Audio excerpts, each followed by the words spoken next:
Hi everybody. Yeah, recording a video, just very running short of time. I'm going to attend this ADC conference, which is happening in Dubai, and my mom's coming today to Dubai. Yay! I'm going to pick her up from the airport after 4 hours or something. So I just thought quickly I'll just shoot this video because it's been a long time since I've been explaining the SBQs of ADC exam, and yeah, the number of candidates are just increasing, and I just want to give out more and more explanation so it becomes easier for you to understand. As I see a lot of newly passed graduates or students who are still interns. They have not even finished their BDS and they are already planning to give the ADC exam so as to not waste their year, I understand. But their clinical knowledge is so much limited. You may have theoretical knowledge, but you don't think like a clinician yet. So these explanations that I'm giving may help you develop that ADC brain to clear your exam. So yeah, I was just thinking about this and I was like, let's do this before I go. So yeah, so many things happening in life actually. I was in the morning actually, I was thinking, I'm just sharing. Uh, I was in the shower, okay, and that the 5 minutes shower that I take in the morning, that is, I think, the only alone time I get. Otherwise, it's my 2-year-old running around the house, or even my husband if he's in the house, he'll literally he behaves as if he has a blindfold over his eyes, and he cannot see anything. Even if the stuff is kept in front of him, he'll be like, "Garima, where is this? Garima, where is that?" So I thought I just have this 5 minutes, like then I have to do a host of things in the day. So I'm just standing and the hot shower is coming and I'm in my own trance world, parallel world where I'm thinking, I'm at peace somewhere meditating and I'm some CEO of a top company and suddenly my husband is knocking on the door, okay? And I'm like, see, when you're in a shower, you can't hear half of the things because of the water noise. So I'm like, it must be something urgent. So I was like, what happened? So he's like, there is something urgent and I really need you to see this. I'm like, what happened? So he's like, no, let me show it to you. I was like, okay. So he opens the door partially and he's wearing a black pant, okay?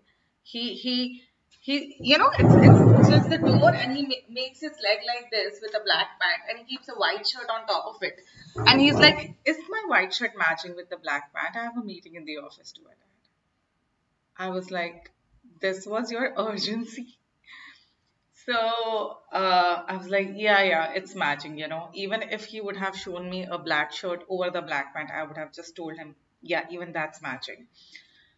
I'm like, okay, now just please leave.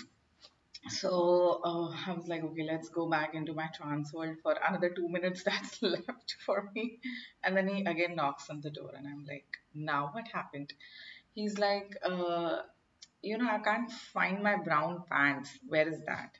I'm like, I want to wear it today. He's like, no, but I was just wondering, where is that? You see, I have a helper who irons the clothes and he keeps it on the shelf. And from there, we take our clothes and we put it in our respective cupboards. So my husband himself has taken his brown pants and he's kept himself in the cupboard, and yet he cannot find it. And it's not even important at the moment, and yet he has to disturb me. So, anyways, he leaves, and then I'm like, okay, this is the start of my day. Let's be calm. But yeah, I cannot go back to my trance now because it's already been 5 minutes. And I'm like, okay, this is my reality. Let's go back. Sometimes I feel there is so much of funny incidences that keep on happening with me, which are so satirical. If I think of quitting dentistry, I think I can write anecdotes and anecdotes about the incidences of my life. But anyways, on that note, let's just go back to ADC and solve one question before I quickly leave. So here, if you see on the screen, so currently we are solving one SBQ of September mock exam. It's the ADC exam paper itself, but I term it as mock test because it's not the actual exam anymore now. So what this was the question that you are running a session of training for junior dentists to help them read radiographs properly, and you're showing them a radiograph and you ask them what is the structure. Now, all the graduates, all the dentists out there know that this white line out here, which is next to the root, is lamina dura, right? But in case you're still confused and you don't know what the answer is, like I always say, you choose your answer by eliminating the other options if you are not sure of your answer. So let's see what are the options. Periodontal ligament. Periodontal ligament by default is a radiolucent structure and it's between the cementum and the bone. So this is it's not where the arrow is pointing at. Tooth cementum. If the arrow was a bit more inside, as in had crossed this radiolucent line, then I would term it as tooth cementum, but no. Lamina dura, yes, and interseptal cancellous bone. Now, this particular candidate has marked interseptal cancellous bone. This is the wrong answer. That's why it's showing in red. Otherwise, it would have shown in green. So, this structure, a classic radiopaque line, is lamina dura.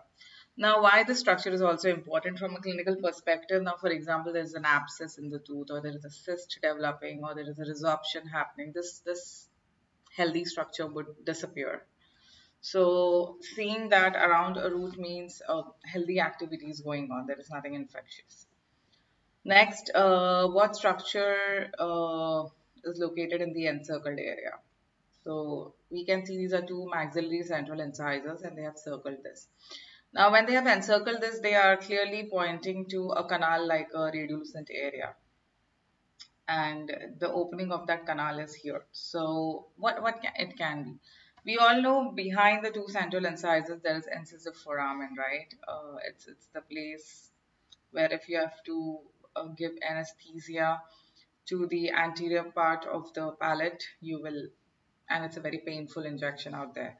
So this is an incisive foramen, but still if you're confused, let's see the other options. Periodontal cyst. A cyst will not look like this. Incisive foramen, yes. Anterior nasal spine. Now you may get confused with anterior nasal spine, but you have to remember that anterior nasal spine is a radio-opaque structure and it starts above here in this area. So this cannot be anterior nasal spine. And floor of the nasal cavity. Again, floor of the nasal cavity is very high up and it's a big structure. So it's not this basically. So the only option that goes is incisive foramen. If there was a cyst, there would be a proper radio opaque dark area with a border of with a radio opaque border basically, like what the cysts have, and it's not that. Then coming to the third sub question, what structure the arrow is pointing at. So again, we have IOPA where there are two central incisors, and we have this is the anterior nasal spine. And what is this? Sorry. Uh, so what is this? Now we can clearly see that this is a part of the nose. Now you can get confused if you don't remember the name of the structure. It's actually a concha. But in case you were not aware of this, let's again choose the answer by elimination. Nasal soft tissue. You can think so, but again, nasal soft tissue would be having a radiolucent area. And nasal soft tissue can be anything, this entire thing nasal soft tissue, but it's from inside, it's an x-ray. So that's not the right answer. Nasal concha, yes, that's the right answer. Nasal septum and floor of the nasal cavity. Now again, nasal septum is this you see this thick structure that everybody is knowing, I'm sure of. Floor of the nasal cavity, it's again a wide structure. The multiple arrows have to point at an area to tell you that, and they have to show you the palate. They cannot just show you this. So this becomes nasal concha. Now, coming to the fourth sub question, like what structure is this? We see a mandibular area. We see some teeth, and the encircled area is this. Now, if we see that in a similar adjacent radiograph, it's this structure. Now, you have to see where it is located. So this is the premolar, and classically a circular radiolucent area which is located at the apex of the premolars, unless you find some other abnormality. It has to be mental foramen. It cannot be anything else. Mental foramen is the place where the inferior alveolar nerve is continuing and it branches out to release the mental nerve. So, mental nerve and the incisive nerve, yeah. So this is the mental nerve uh, from where it's gonna come out, and that's the mental foramen. This should be pretty clear in your head. This is one of the basic radiographs. Now, just on another note, since we were discussing about lamina dura, if you can see this molar out here, which is RCT treated, in this particular root here, the mesial one, you see a nice radiolucent area. You cannot see the lamina dura out here, right? So lamina dura will disappear if there is an infection happening. So this is a classical sign that if the lamina dura is not present and a radiolucent area is present, something wrong is going in the tooth. The patient may or may not have symptom, that is another thing, but here there is no lamina dura. So that is the significance of that structure.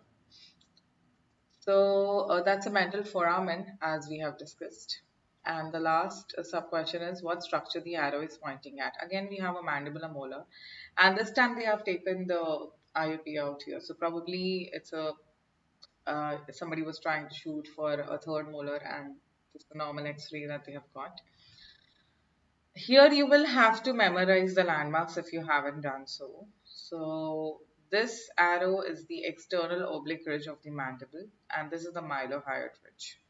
In the exam, you may get the arrows pointing on either end. You may not get both the arrows, you can get just one arrow. It can be some other structure out here also. So my suggestion would be pause this video, go to Google, type landmarks, anatomical landmarks in mandible on the X-ray and anatomically, like a 3D model. Both will come on Google. Read through it. Go to your textbook, read through it. Once you have understood, draw it, mark it, then you will remember forever. If you just read, you will remember in your short-term memory, but if you're going to draw, it's going to go into your long-term memory and it will help you. So whichever arrow you get in the exam, you see accordingly and you mark it. Now let's see the options. Inferior alveolar nerve canal. See, canal will always be radiolucent and the arrows are not marking out there. External oblique ridge, mylohyoid ridge. Now both the arrows are given. So depending on which arrow you have in the exam. So in this question, if you mark external oblique ridge or mylohyoid ridge because both the arrows are given, it's right. Inferior border of the mandible would be this. It cannot be anything else, right?